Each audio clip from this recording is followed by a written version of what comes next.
Karomah Syekh Abdul Hasan Asy-Syadzili.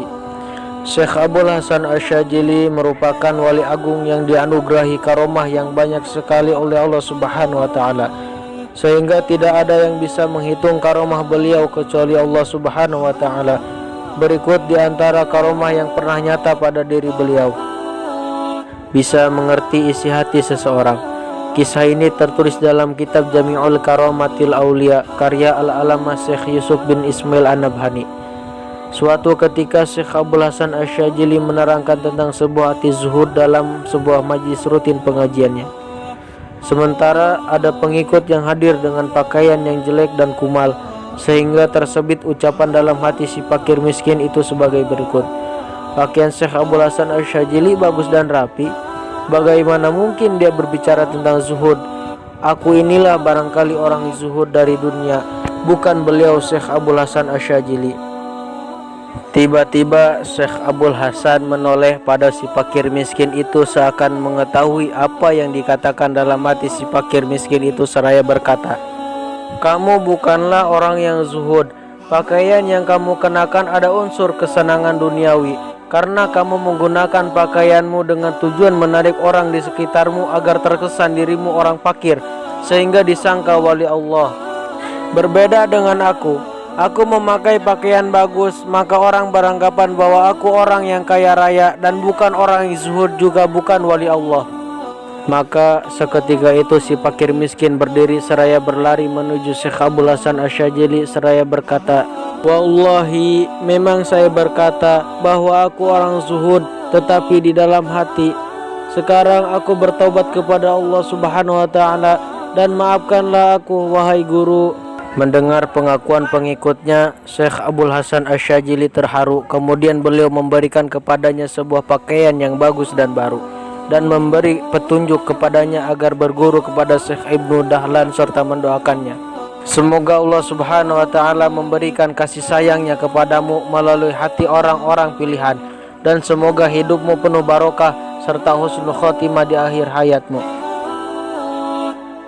Batu bisa menjadi emas. Suatu ketika Sultan Mesir menetapkan hukuman mati kepada pelayannya yang telah melakukan kesalahan fatal.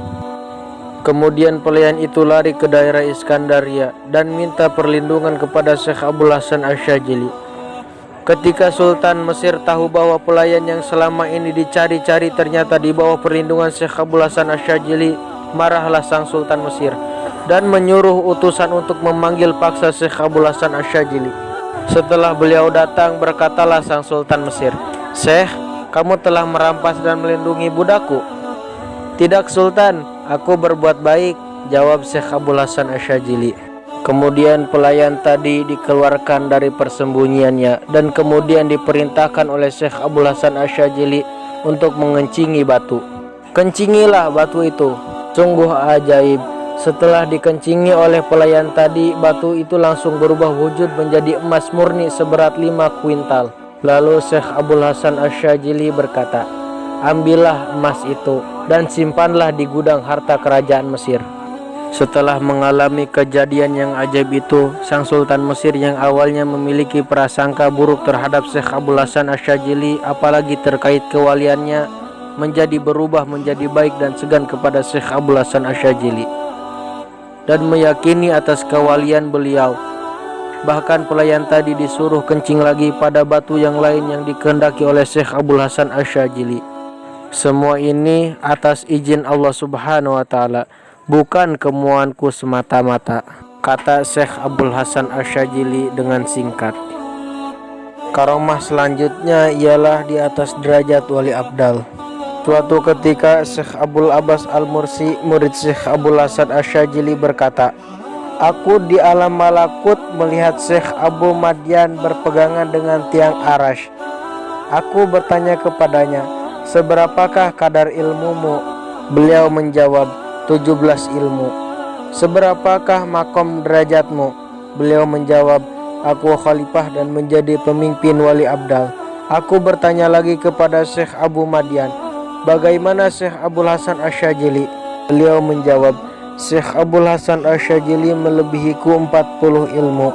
Ilmu beliau laksana lautan tak bertepi. Syekh Abdul Hasan Asyadzili pernah menyatakan makom derajatnya, telapak kakiku ini sedang menginjaki di atas dahinya semua para wali Allah. Syekh Abdul Hasan Asyadzili pernah menyatakan karomahnya, apabila lisanku tidak dikendalikan oleh syariat, aku pasti bisa memberitahu kamu sekalian tentang kejadian apa saja untuk hari esok dan besok lagi dan seterusnya sampai hari kiamat. Karomah selanjutnya adalah bisa mengerti masa depan. Menurut satu riwayat, Syekh Abdul Hasan Asyadzili pernah berkata, akan lahir di Mesir seorang pemuda tampan terkenal sebagai anak muda yang taubat. Dia bermadzhab Hanafi, bernama Muhammad bin Hasan. Pemuda itu memiliki ciri-ciri di pipi kanannya ada cacat, kulitnya putih bercampur merah, dan matanya juling. Sejak kecil ia sudah menjadi yatim. Kemudian beliau melanjutkan, Muhammad bin Hasan al-Hanafi itu adalah khalifah kelima sesudahku. Ternyata apa yang dikatakan beliau benar. Kelak Muhammad bin Hasan al-Hanafi memang menjadi khalifah, mursyid thariqah Syadziliyah kelima. Urutannya sebagai berikut. Syekh Muhammad bin Hasan al-Hanafi mengambil khalifah dari Syekh Nashiruddin bin Mailak. Beliau mengambil khalifah dari datuknya yang bernama Syekh Shihabuddin bin Mailak. Beliau mengambil khalifah dari Syekh Yaqut al-Arsy. Beliau mengambil khalifah dari Syekh Abul Abbas al-Mursi, dan beliau mengambil khalifah dari Syekh Ali Abdul Hasan Asyadzili. Berguru kepada Rasulullah Shallallahu Alaihi Wasallam.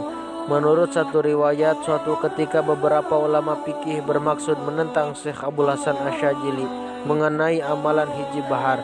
Kemudian beliau berkata, demi Allah, aku telah mengambil langsung hal ini, hijib ini dari mulut Rasulullah Shallallahu Alaihi Wasallam sehuruf demi sehuruf.